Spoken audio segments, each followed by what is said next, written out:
أعوذ بالله من الشيطان الرجيم بسم الله الرحمن الرحيم Assalamu alaikum wa rahmatullahi wa barakatuh. Les amis de Facebook et de YouTube, assalamu alaikum, c'est Mouna Madame Zabi. Je suis un peu fatiguée, grippée, mais je voulais vraiment faire cette vidéo là aujourd'hui. Voilà, donc j'ai quelque chose à dire. Je vais essayer d'être assez bref dans mes dits. Donc, pour ceux qui ne me connaissent pas, c'est Mouna Madame Zabi. D'abord, je vais remercier toutes les personnes qui suivent ma page de Facebook et de YouTube. Si vous ne connaissez pas mon visage, voilà, ça ici, Jésus, vous avez vu mon visage. C'est Mouna Madame Zabi. Ça, c'est pour clarifier les choses. Je vais clarifier les choses. Que sur toutes les personnes qui m'ont envoyé un message sur ma page de Facebook, là, quand vous envoyez un message sur la page de Facebook de Mouna MDC, c'est cette personne avec Mouna les fait. Avec Mouna les fait. Je ne suis pas Malmatou, je ne peux pas répondre à vos questions religieuses. Quand vous m'envoyez des questions, des réponses, je vous dis, je pense que j'ai dit à toutes les personnes qui me contactent, je ne suis pas Malmatou, j'envoie vos questions au Malmatou, juste pour clarifier les choses. Pas qu'un jour, il va dire que non, ça, c'est pas un complément Malmatou. Je ne suis pas un complément Malmatou, je ne suis pas Malmatou. Je le dis fièrement que je le suis, je ne le suis pas. Je suis un peu fatiguée aujourd'hui. Le visage est un peu, comme c'est le bois là. Donc, je suis un peu fatiguée. Je voulais vraiment faire cette vidéo là. Donc, deuxièmement, évitez de laisser vos numéros en dessous de mes vidéos. Ça me prend trop de temps pour collecter vos numéros. J'ai un numéro de disponible sur WhatsApp. Contactez-moi sur ce WhatsApp-là. Ne m'appelez pas. Si tu m'appelles une fois, deux fois, trois fois, je suis de mauvaise humeur, je vais bloquer ton numéro, tu ne vas plus me contacter. C'est pas comme si je suis méchante, c'est parce que souvent je dors. Et quand tu m'appelles, ça dérange mon sommeil. Moi, j'ai vu aux États-Unis, vous vivez dans différents pays, c'est pas vraiment poli d'appeler de nouveau comme ça. Je pense, personnellement, je pense que si tu as besoin de quelque chose, tu laisses un message et la personne te rappelle, moi je rappelle toujours les gens, je contacte toujours après. Quand je vois un message, j'écoute, quand le message est quand même, la personne a parlé avec assez de respect, je te réponds. Quand tu me laisses un message, je ne suis pas vraiment respectueux, je me dis, c'est pas la peine que je m'aventure dans une discussion qui n'est pas vraiment, la personne à l'autre bout de l'antenne va pas, n'est pas assez mature pour comprendre ce que je vais dire. Donc, je ne vais pas m'aventurer dans ça. Sinon, normalement, en temps normal, je réponds. Ça fait deux. La troisième chose que je vais dire en troisième position, c'est que les gens qui me demandent le niveau des Malmatou, par exemple, Malmatou Mami Sakor et Saz Abdallah Koïta, je n'ai pas le numéro de monsieur Imam Abdallah Koïta, je n'ai pas son numéro.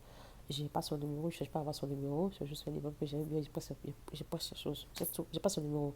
Donc, c'est pas la peine de me demander, je n'en ai pas. Je peux l'avoir, peut-être que je demande les admis, mais c'est pas vraiment nécessaire. Parce que moi, je reprends ces pages sur Telegram, et sur Facebook, ça me plaît, je poste sur c'est tout. Voilà. Et le numéro de Madame Matouma, je l'ai, je n'ai pas donné son numéro à toutes les milliers de personnes qui me demandent son numéro, c'est pas vraiment nécessaire. Elle va le numéro de comme ça. Ebe matoa mami a numéro nyina ko ngol ko sabe na wale dama de wo me mata numéro nyina ka wale dama je son numéro mais ça ka numéro dama mais ba ka fo kai na wo le ba numéro ko ka fo ah matoa mami wale bilai ni a ojo la me akadi ni kateme faites le dehors pour la pauvre dame faites le dehors pour la dame et le dehors pour nous tous quand on reçoit trop de messages sur le WhatsApp ça nous empêche de faire ce qu'on fait quand on reçoit trop de messages moi, les messages que moi je reçois, I don't even know si c'est le même message qu'elle reçoit, mais moi c'est assez beaucoup. C'est assez beaucoup et souvent tu es obligé d'écouter d'autres personnes. Il y a des gens qui ont vraiment besoin de t'aller. Les gens qui te contactent, ils veulent vraiment que tu les mets dans le groupe, écouter les pages religieuses. Les gens qui te contactent, ils veulent vraiment entrer dans le groupe et apprendre les versets coraniques, pas apprendre les doigts. Donc quand toi tu mets des messages, tu parles de choses, vraiment ça prend du temps. Donc, si vous voulez le nouveau de Malvation Mamie, si c'est pour lui offrir des dons, parce que je pense qu'elle a une organisation, elle a une charité, something, elle a une organisation, elle a une organisation, si vous voulez les aider, voilà, c'est compréhensible. Ce que vous avez dit sur moi, salam alaikum, mouna madame Zabi, j'ai vu la vidéo de ça, c'est Abdoulaye Koïta, la vidéo de Malamatou Mabi, je vais participer, je vais les aider, il n'y a pas de problème, les doigts sont disponibles. Mais si c'est pour appeler sur les appeler sur moi pour dire, ah, ouais, j'ai pas, mais vraiment, je suis désolée, je pense que c'est pas nécessaire. C'est vraiment bon, on a pas cher, c'est bon, quoi. Désolée, voilà, désolée, mais bon, faut que bon, il y en a quand même, et parce que un moment de voir c'est là, non, faut que bon, vous dites les choses telles qu'elles sont. Arrêtez de demander le nouveau des gens, arrêtez d'appeler trop ces gens-là pour les bourrer leur portable de messages. C'est pas vraiment gentil de faire ça. Donc, pour qu'on puisse évoluer pour qu'on puisse évoluer un peu là. Donc, on fait un gamme c'est quoi. Tu t'imagines, moi comme c'est là, le nombre de messages que moi je reçois là, tu t'imagines si c'est le même nombre de personnes que ces personnes la reçoivent, c'est trop. Tu seras fait avec elle. Tu peux rien faire d'autre. Tu pas 3 heures du temps, 4 heures du temps en train d'écouter les messages et puis de rappeler les. Comment? C'est un peu trop. Donc c'est ce que je voulais dire. La troisième chose que je voulais dire, les personnes qui vous ajoutent au groupe, là, moi je suis aux États-Unis, je ne paie pas vraiment l'Internet. Je vais vous Internet chaque mois.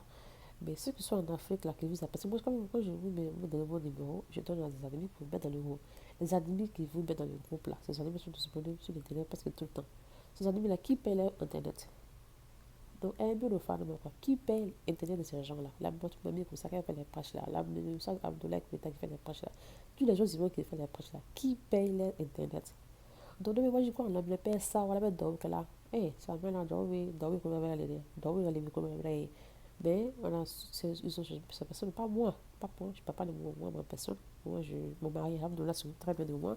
Je parle ces malmaçons, ces oussards, de tous les prêches que j'ai écoutés là. Ces personnes-là sont en Afrique, ils ont besoin d'aide.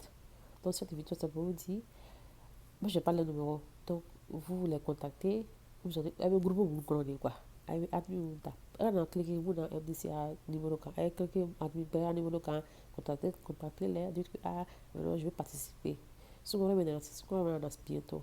Participer au don de ces personnes-là. Quand quelqu'un fait des prêches religieuses comme ça, et la personne, même dans le calo, quand la personne a un projet là, participer à ce projet-là, ça encourage. Dans la religion musulmane, tu ne veux pas être comme ça, musulman comme ça, puis tu ne participerais à rien du tout. Tu lèves le matin, tu fais ta prière, tu sors de chez toi. Non, pas comme ça les musulmans fonctionnent. J'ai écouté beaucoup de pages religieuses et ce que j'ai compris dans la religion musulmane, pas comme ça fonctionne. En tant que musulman, on a une manière différente de voir la vie, on a une manière différente de quand quand je nous arrive, on a une manière différente de réfléchir, on a une manière, on réfléchit différemment. Un musulman réfléchit différemment. Un musulman son parcours de la vie est différent des autres personnes. Donc, en tant que musulman, tu peux être musulman, tu écoutes des prêches pendant 2 ans, 3 ans, 4 ans, tu écoutes des prêches, tu apprends beaucoup et tu ne fais rien. Bon, physiquement, tu fais des doigts, spirituellement, tu fais des aides. Qu'est-ce que tu fais financièrement? Qu'est-ce que tu fais financièrement pour aider ces personnes qui t'aident? Je ne parle pas de moi, hein. Je parle de ces malmatus qui sont en train de prêcher pour vous là. Et ces admis qui vous mettent dans différents groupes là. Donc, même si je ne peux pas participer chaque fois, quand le mois de carême arrive, quand le mois de carême commence comme ça, ou quand le mois de carême finit, faites des gestes. Parmi les. Si ma mamie, par exemple, elle a combien de groupes? Elle a de vidéos IGN, elle a des groupes de 1 jusqu'à 65. Sur de 1 jusqu'à 65, si on met 10 personnes dans chaque groupe qui se mobilisent, car voilà, quelqu'un aura quand même c'est 5 dollars, 10 dollars par personne, ou 5 euros, 10 euros par personne. Quand tu as fait beaucoup d'argent, elle peut vraiment organiser quelque chose de grand pour aider des gens. Donc, vraiment, en tant que musulman, on doit vraiment s'aider. Les victoires, ça peut dire qu'en tant que musulman, on doit vraiment s'aider. Et on ne s'aide pas vraiment beaucoup dans la communauté musulmane. Chacun pense à soi, à lui-même ou bien à sa communauté. Non, quand tu es le musulman partout. On n'est pas musulman seulement au Mali, pas musulman seulement en Côte d'Ivoire, pas musulman seulement en Guinée, on est musulman partout. On est musulman partout. On n'est pas musulman que dans ton pays. Non, on est musulman partout. Moi, madame Jamie, je ne passe pas les prêches seulement de personnes des humains qui viennent de mon pays. Quand j'écoute une prêche religieuse, quand ça me plaît, je la postule. Je ne postule pas que les prêches non, c'est comme ça que je fonctionne. Non, puis bon, voilà. Après, voilà. Donc, mon numéro est disponible. Ne m'appelez pas. Si vous m'appelez une fois, 2 fois que je n'ai pas aimé, lors laquelle vous m'avez appelé, je vais bloquer votre numéro pour me joindre. Donc, maintenant, je voulais aussi rajouter, il y a des personnes qui sont vraiment malades. Voilà. Et il y a 3 ou 4 guérisseurs que je connais, pas personnellement. Je poste assez beaucoup de proches de Madou Diara. Madou Diara, je pense son nom, mais Madou Diawara. Il fallait que je ne connais pas son nom. Madou Diara, je me suis, je ne sais pas sur le grand, sur le noir, sur le gros, sur le gros, je ne connais pas, mais spirituellement, je trouve que c'est quelqu'un de bien. Spirituellement, je pense que c'est quelqu'un de quand tu communiques, quand tu lui donnes les plantes, il ne retire rien du tout. Il te donne les plantes médicinales à 100%. Si tu connais les plantes, tu peux aller dans le store et puis acheter ces plantes. Mais si tu ne connais pas les plantes, tu habites en France, tu habites aux États-Unis, tu habites en Chine, tu peux l'appeler. Je vais le mettre sur le numéro aussi, tu l'appelles, tu lui dis, ah bon, j'ai vu ta vidéo, je veux acheter ces plantes-là, et t'explique ces plantes-là. Donc, vous pouvez aussi le contacter. Il y a d'autres personnes que je connais, que je postule la chose. Il y a d'autres personnes qui ne sont pas guérisseurs, ils sont pas guérisseurs. Ils, ils pensent, ils vont aller prendre cette information des autres guérisseurs là pour se faire comme si ils sont guérisseurs. Non, ils ne sont pas guérisseurs. Maintenant, Jawa, j'aime penser ce parce que lui, il est cultivateur et il est guérisseur. Ça veut dire que c'est les plantes qu'il vend là. C'est lui-même qui les cultive, c'est lui-même qui les elle va cultiver quoi. Blablabla, donc c'est son travail d'être guérisseur. Ouais, donc méfiez-vous de ces personnes, les faux vendeurs d'illusions là, méfiez-vous de ça. Voilà, et ce que je vais rajouter pour terminer, c'est que dans la vie, on a tous des problèmes. Tout le monde a des problèmes. Tu n'es pas les seuls qui ont des problèmes. Tout le monde a des problèmes. Et j'étais en train d'écouter une vidéo la dernière fois en français. Et donc le musulman me disait, parce que moi j'écoute des prêches un peu dans toutes les langues, en anglais, en français, en djoula. Mais cette vidéo-là, c'était en anglais, c'était en français, je pense. Donc lui-même, il dit que dans la vie, là, quand tu as des soucis, tu as des chagrins, tu as des trucs, tu as des choses vraiment. C'est pas précieux, hein, voilà, c'est pas précieux, mais je vais vraiment vous faire un petit résumé de ce que j'ai compris dans ce que lui-même a voulu dire. Et comme ça, il a dit que quand tu es dans un, quand tu es dans quand tu es dans un moment de détresse, ça veut dire que tu es dans un moment où tout bascule de travers, tout est bascule, tout chambre de ta vie, tout est vraiment mélangé, tu te sens vraiment mal. La situation dans laquelle tu vis là, c'est soit une punition, soit c'est un test. Voilà, j'ai vraiment aimé cette la manière qu'il a expliqué. C'est-à-dire que souvent tu te demandes, là j'ai l'habitude de voir, non, vous voulez qu'à là, Nicolas, mon mari m'a divorcé, mes enfants sont décédés, je suis malade, je ne trouve pas de travail, j'ai ça, tes problèmes. Moi, avec la chèque, il avait dit que ils vont perdre leur mari, ils vont perdre leur épouse, ils vont perdre leurs enfants, ils vont perdre leur maison, ils vont perdre leur travail, ils vont se pas en bonne santé, ils vont tout perdre. Il dit que leur vie même se dégrade très rapidement. Donc, là, ce que lui-même a dit dans ça. Parce que comme je l'ai dit au début, là, en tant que musulman, on réfléchit différemment. Mais qui n'est pas musulman dit, oh, ma pauvre, non. En tant que musulman, tu dois réfléchir différemment. Quand tu es musulman, tu réfléchis différemment. Tu ne peux pas réfléchir comme une autre personne. Toi, tu as Dieu avec toi, tu as le Coran dans ta main, tu as le prophète derrière toi. Tu ne peux pas réfléchir comme si tu ne connais pas ça. Tu ne peux pas réfléchir comme ceux qui ne croient pas à Dieu. Et quand tu crois en Dieu, tu dois vraiment croire en lui 100%, mais pas croire en lui en moitié. Non. Donc, quand ce que lui-même a dit, il dit, je ne suis pas précieuse, hein. Voilà, je ne suis pas précieuse, mais bon, j'ai quelque chose que j'ai retenu, que j'ai vraiment aimé. Il dit, s'il est dans des soucis comme ça, il y a deux choses qui sont possibles. Qui sont possibles. Là, quoi. Soit c'est l'un, soit c'est l'autre. Donc, la première situation dans laquelle tu peux être, ça peut être que tu as fait quelque chose de très pas bon. Tu as fait quelque chose de pas bon du tout. Tu as fait quelque chose de méchant. Tu as fait quelque chose de pas bon. Maintenant, du mot bébé là. Tu as fait quelque chose de pas bon. Du mot bébé là. Tu as fait quelque chose de là, elle n'a pas aimé. Et bon, Dieu, c'est le massacre. Donc, il fait ce qu'il chante. Donc, tu as fait quelque chose que tu n'as pas aimé avec du mot là.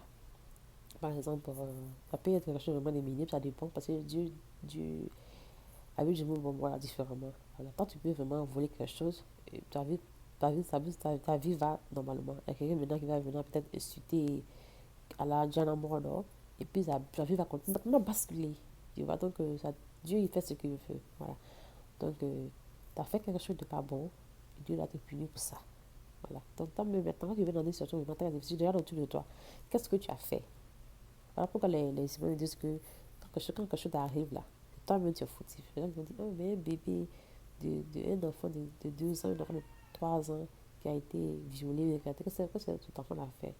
Bon, comme ça, les musulmans ont réfléchi. Les musulmans ne réfléchissent pas comme ça, les musulmans réfléchissent différemment. Donc, la deuxième chose que l'imam a dit, c'est que soit c'est un test, ça veut dire que tu n'as rien fait de mauvais, tu vis ta vie normalement, tu n'as rien fait de mauvais, mais ta vie bascule. C'est un test. Dans la vie, là, les musulmans doivent être testés. Tout le monde sait ça. Donc, les musulmans, on va être testé. Donc, Dieu doit être testé. Toi, tu vas chercher à l'entendre. Donc, tu as échoué à ton test. Donc, les musulmans, on doit être testé. Et quand on est testé, on doit essayer vraiment de on doit essayer de retourner à Dieu pour demander de nous aider à overcome, à pouvoir surmonter ce test-là. On ne va pas aller voir les charlatans. Ils peuvent rien, absolument zéro fait pour vous. Rien du tout. Ils peuvent rien faire pour vous. C'est même pas la peine. Donc, salam alaikum wa rahmatullahi wa barakatuh. J'espère que vous avez compris mon message. C'est un bon à Madame Jabi. Bonne journée à vous. Salam, salam. Et aussi, j'ai oublié. Merci pour toutes les personnes qui font de pour moi pour mon hijab. J'ai décidé de prendre mon hijab. Voilà. Salam alaikum. Je suis très fière de ça. Salam, salam.